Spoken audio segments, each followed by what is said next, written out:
Olá, companheiros, sejam muito bem-vindos a mais um estudo no nosso canal no YouTube, onde fazemos pequenas reflexões e a leitura de algumas páginas desse belíssimo livro, que tem como título a nossa playlist Coragem, psicografia de Chico Xavier e autoria de diversos espíritos. Pedimos sempre a proteção de Deus, o amparo e a compreensão para o estudo da leitura de hoje, que tem como título O Raio da Morte. É uma psicografia do espírito Emmanuel. Ele nos diz assim: em toda parte onde a criatura não se vigia, ei-lo que surge, como arremessado pelos abismos da sombra. É o raio da morte, que extermina implacável todas as sementeiras do bem. Na maternidade, é a força imponderável que provoca o desastre do aborto ou que fulmina pobres anjos recém-natos a sugá-lo por veneno sutil a flor do materno seio. Na paternidade, é a frustração das mais preciosas esperanças endereçadas pelo céu em socorro à família.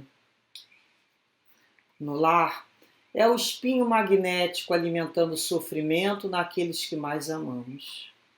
No templo, é o assalto das trevas às promessas da luz.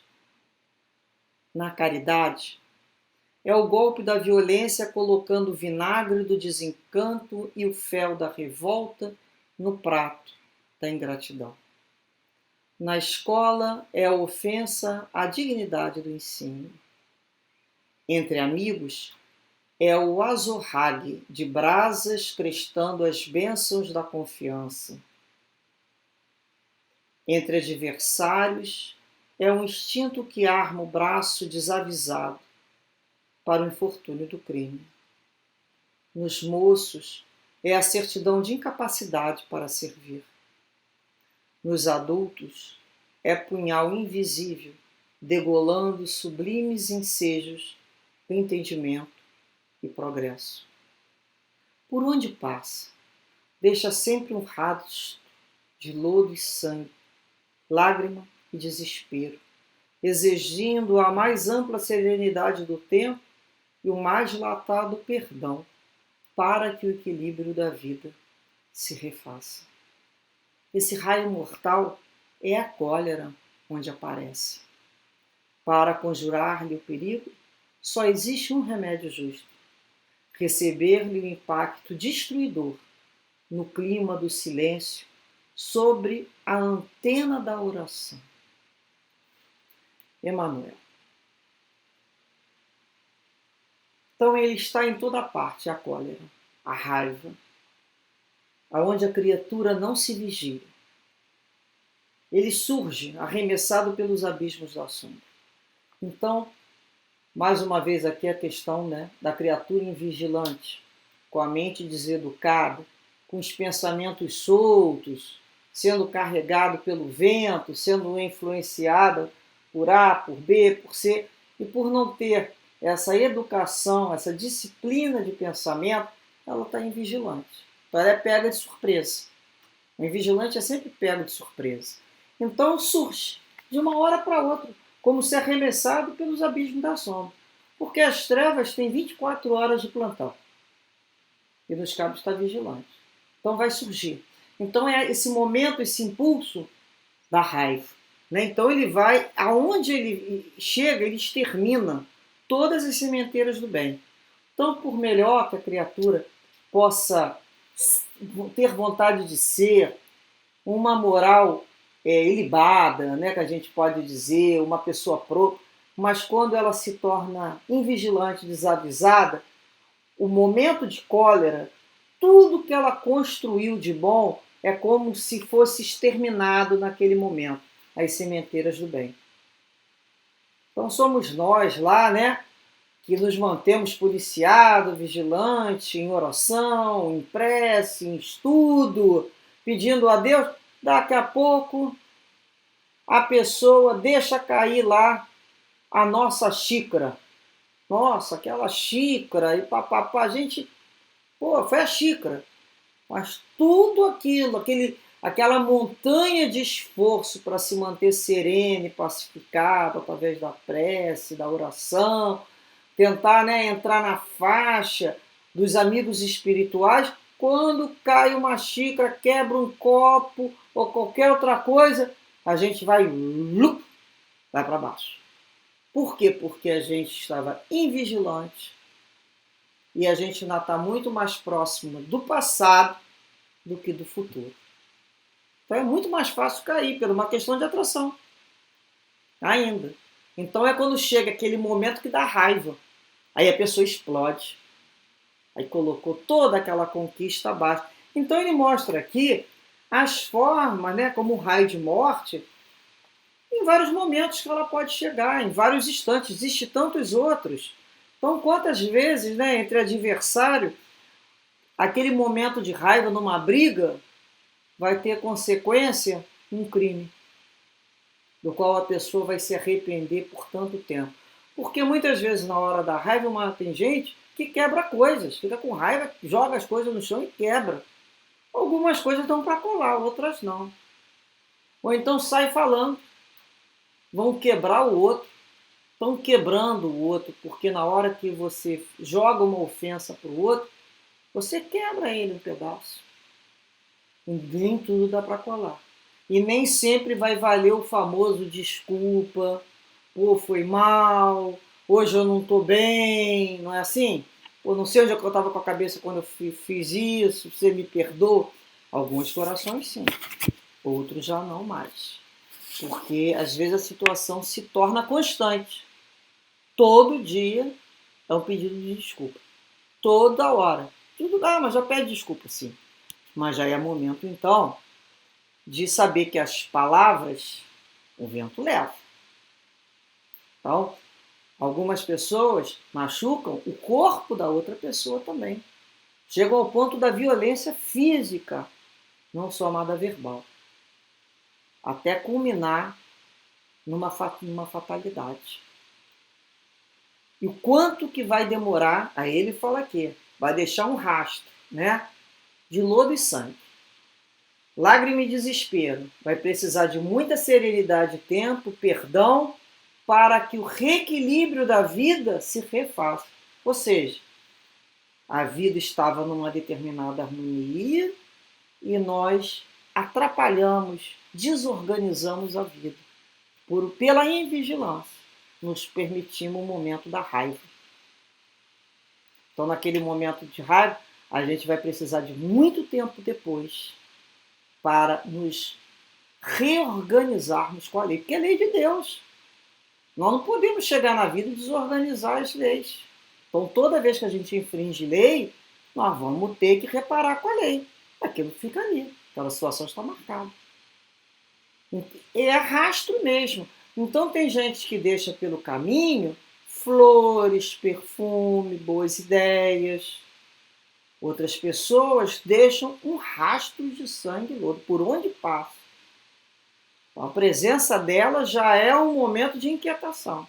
Porque a qualquer momento aquela criatura ela é muito boa, ela é muito prestativa, ela é muito legal, ela é muito honesta, ela é muito papapá, inteligente, pode botar tudo. Mas, de repente, ela se torna um monstro devorador de raiva. E aí? Como é que se convive com uma pessoa dessa? Tudo aquilo de bom está colocado abaixo. Reparemos que é uma pessoa boa, mas que ainda não consegue, né, se educar e não ferir os outros. Como é que a fera faz lá na vida selvagem? Ela ruge, mostra a força dela, mete-lhe a pata até o estraçá-lo de uma vida. Então, é muita questão instintiva ainda. Então, a gente percebe aqui, todos nós sabemos, né, que a raiva, na realidade, é uma reação daquele que tem medo. Ele não sabe agir. Quanto mais medo a criatura tem, mais ela vai agir com raiva porque não existe a emoção medo, não existe o antídoto dela, a emoção coragem. A emoção coragem ela não existe.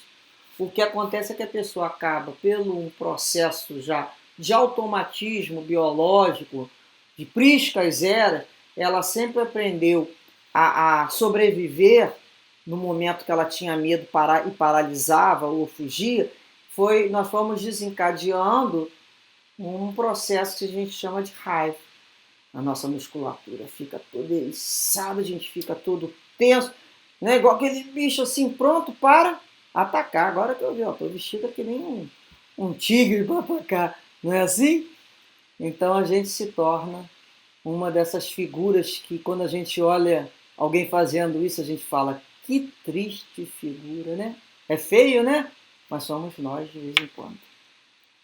Quando a gente começa a levantar a voz, por isso que a gente fica, né, todo endurecido, porque a raiva faz com que a gente se arme para quê? Para a luta, para o enfrentamento, para o face a face.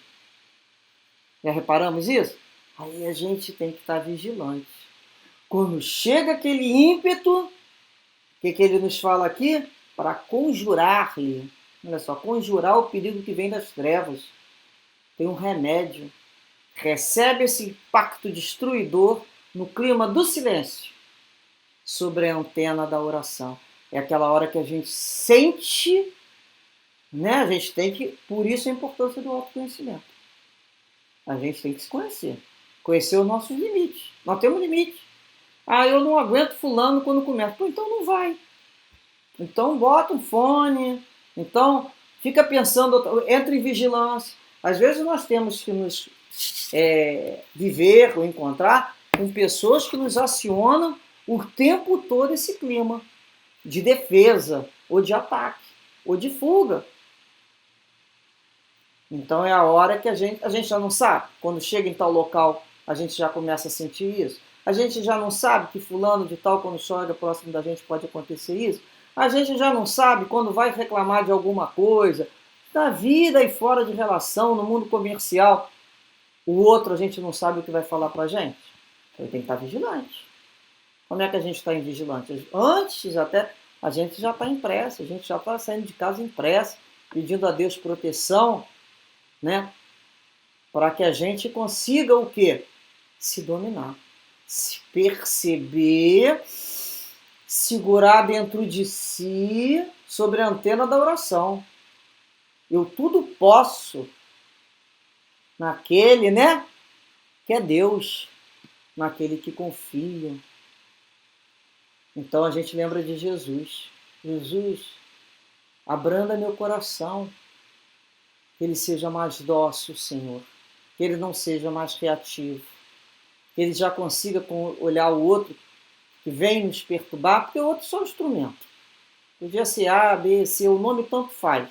Nós é que damos essa força. Ah, mas foi o outro. Não. Nós é que damos aquela força para que o outro consiga nos desequilibrar. Se a gente não der essa força, ele nos desequilibra. A gente olha e fala assim, ele é tão doente quanto eu. Então vamos entrar em prece. Primeiramente a gente cala, muitas vezes a gente pensa. Depois a gente começa a tirar o pensamento dali, começa a imaginar sempre que eu falo Jesus nos abraçando no meio da gente, protegendo, colocando um algodãozinho. E muitas vezes, em alguma das situações que somos solicitados, quem olha pode pensar assim, mas olha lá, um bobo, escalou. Não, de bobo não temos mais nada. Sabemos reagir, sabemos muito bem reagir. Já tivemos outras reencarnações do qual certamente levantamos, né, a nossa espada lá para duelar, para ferir. Hoje, com Jesus, nós já aprendemos a embanhar a espada. Aquietar, a sossegar, é falar assim, nada vale a minha paz de espírito. Esse tipo de situação vai deixar o outro de uma forma que eu não sei mais. A hora de começar eu sei, não sei a hora que aquilo pode acabar, uma discussão, a consequência que aquilo pode ter. Olha quanto prejuízo. E olha os momentos, o quanto que eu demorei para encontrar uma estabilidade. O mínimo que der de estabilidade para mim é o suficiente. Entra em prece, Jesus. Me dá força e me dá coragem. Isso é a antena da oração. Que possamos, então, em todos os momentos, mantermos um mínimo de serenidade para observarmos a situação. Não mais dentro do olho do furacão, não. A gente sai e fala assim, olha só, o que essa situação está buscando eu entrar. Eu não vou entrar mais nesse tipo. Eu já tenho condições de pedir socorro ao amigo espiritual. Cala minha boca, abranda meus ouvidos e meu coração, que eu seja mais dócil aos Espíritos do Senhor. Que dessa maneira, então, possamos nos despedir com a certeza do amparo espiritual e que Deus nos fortaleça com muita coragem, sempre. Coragem para nos calar, coragem para nos ver e coragem para nos modificarmos. Muita paz sempre. Graças a Deus.